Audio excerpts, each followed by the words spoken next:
Mūsdienu kultūras fórums Baltā nakts ir ļoti gaidīts pasākums katru gadu, kas mums notiek septembra sākumā.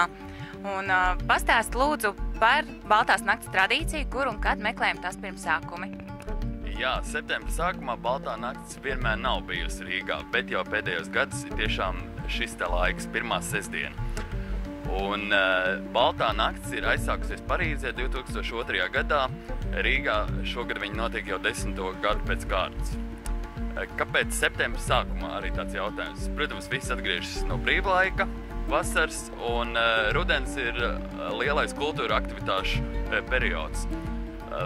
Lielākoties Baltās nakts, kas notiek pasaulē un Eiropā, notiek oktobra 1. sestdienā, bet ņemot vērā, ka mēs esam Ziemeļu valsts, mums nākas tomēr svinēt šo Balto nakti agrāk. Un arī varbūt jautājums, kāpēc Baltā nakts? Latvieši zina, Baltā nakts ir ap Jāņiem. Romāņu valodās Baltā nakts nozīmē bezmiega uzbudinājuma nakts, kad cilvēks 1:00 saprot, ka gulēšana nebūs, viņš ceļas augšā, dodas ārā, vai raksta, vai glezno, vai dzied. Un arī es aicinu visus Baltās nakts apmeklētājus, ja ne dziedāt, tad noteikti iznākt ārā un paskatīties, kas ir interesants šonakt Rīgā notiek. Un kas šogad ir vienojošā tēma, kas izpaudīsies arī kultūras un mākslas pasākumu norisēs? Apvienotā Nāciju organizācija UNESCO ir izsludinājusi 2015. gadu kā gaismas un gaismas tehnoloģiju gadu.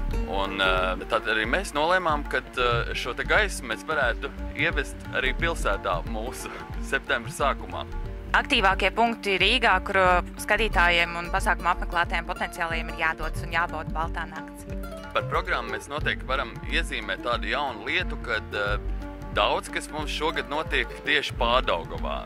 Agrāk ir bijis tā, ka pārsvarā tā ir Vecrīga un pilsētas centrālā daļa, bet pilsētas zonas mainās, cilvēkiem iepatīks jauni rajoni, tiek rekonstruēts un būvēts ēkas, un tādējādi mums, teiksim, viens no centrālajiem objektiem ir gaismas pils, tātad viņi arī nes gaismas vārdu, tur būs bītu kaujas, Nacionālās bibliotekas un Latvijas laikmatiskā mākslas centra rīkots projekts, būs arī jaunais Universitātes dabas zinātņu ēka Jelgavas ielā 1, tas ir gluži netālu Vārdu kalns, kas notiek Arkādija parkā, Radio Naba rīkotais pasākums dabas zinātņu centrā, videogrāfija, starp citu Baltās nakts vienaudzes, arī jau notiek 10. gadu pēc kārtas, tāda elektroniskā mūzika, video, kā arī Toņkalna baznīca.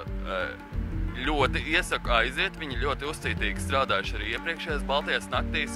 Tad tur būs arī liels video instalācijas baznīcas kora daļā, būs arī tur dažādas interaktīvas gaismiņas, tautā iemīļoti mūziķi un pat dejas. Spīķeros būs Ievas Epners projekts Laikmatīgās mākslas centrā KIM, sauksies Gaidot atgriežoties gaismu, tā būs milzīga video performance ar dzīvo mūziku, visus mākslinieks neuzskaitīšu. Tālāk varētu minēt, ja kāds ir bijis uz Purvīša balvas laureāta izstāde, tad viņi zinās, par ko iet runa. Gintam Gabrānam bija ārkārtīgi interesants darbs, kur bija tāda plastikāta figūras lietas. No šķidra plastikāta viņš šo tēmu ir kvantitatīvi turpinājis, un būs projekts, kas saucas 6-1 galva. Ir gigantisks plastikāta galvas, kuras būs arī dažādi izgaismotas, un tas ir milzīgs projekts, kas notiek Latvijas Nacionālā mākslas muzeja izstāžu zālē Arsenāls, un arī šis projekts būs no 6 līdz pat 3 naktī. Vēl viens, bet jau jaunākās paaudzes latviešu grants mākslinieks ir Valdemārs Johansons, kur projekts notiek bijušajā tekstilfabrikā Boševička. Tur būs milzīgā okeāna video instalācija ar skaņu. Var cikot, Valdemārs Johansons ir aizbraucis uz Ziemeļu salām, nofilmējis okeāna vētras laikā, stāstījis, ka tur cilvēks izdzīvot nevar, un tad viņš var cikot visas šīs cilvēku maņas ir ierakstījis gan skaņā, gan video un pārnesis uz telpu un piedāvās cilvēkiem sajust, kā ir īsts barbarisks Ziemeļu okeāns, tikai civilizētos saprātīgos apstākļos. Un šis projekts arī notiek vienlaikus Jaunā teātra institūta rīkotā festivāla Homo Novas ietvaros, bet šī diena, protams, būs veltīta tikai Baltajai naktī, un bez Valdemāra Johansona darbiem būs būs apskatāmi arī citi Homo Novas vizuālās programmas darbi. Liels pilsētvides projekts, kas nesīs gaismu, tās būs gigantiskās lelles, līdz 5 metru augstas, kas mums ir atvests no Štutgartes. Tātad Štutgartes leļu kompānija Dundu.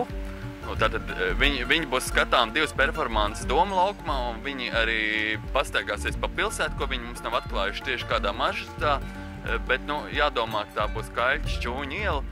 Un runājot par festivāliem, mums arī, protams, Survival Kit festivāls piedāvā savu īpašo programmu, viņš būs jau uz to brīdi atklāts. Viņš notiks vecajā Nacionālās bibliotekas ēkā, Krišāņa Barona ielā 14. Tātad mums ir tāda tā kā sasaiste.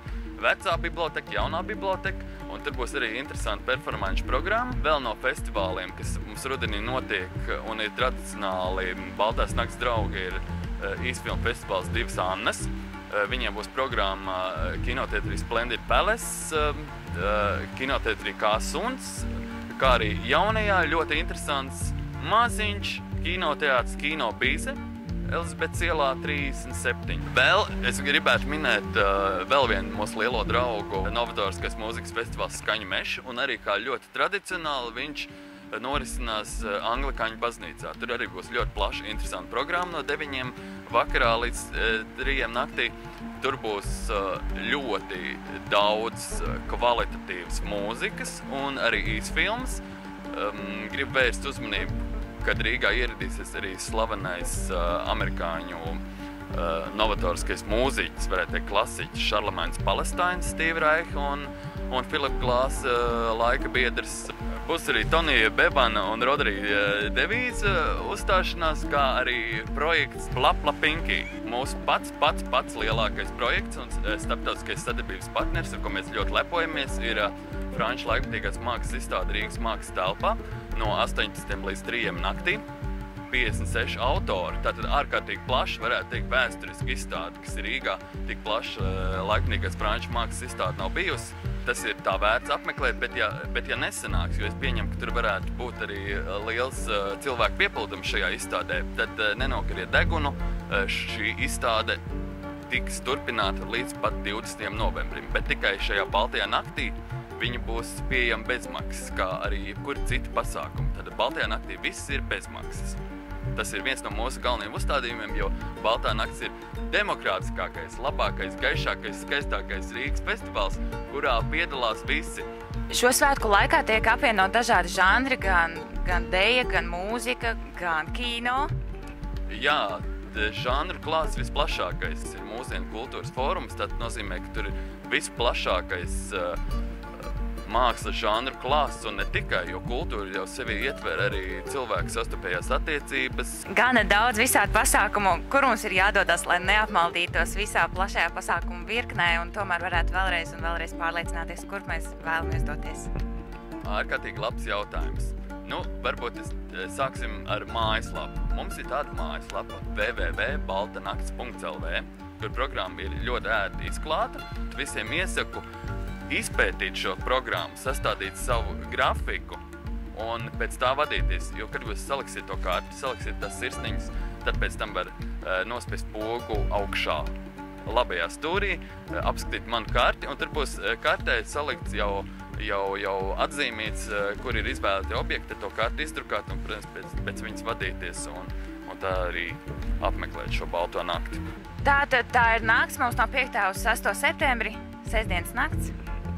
Jā, tā ir nakts, kura būs gaiša, jo tā ir negulēšanas nakts, Baltā nakts. Tātad Vecrīga, Pārdaugava, Spīķeri, nedaudz Mieriela, Bolševička. Jā, gaidīsim visus.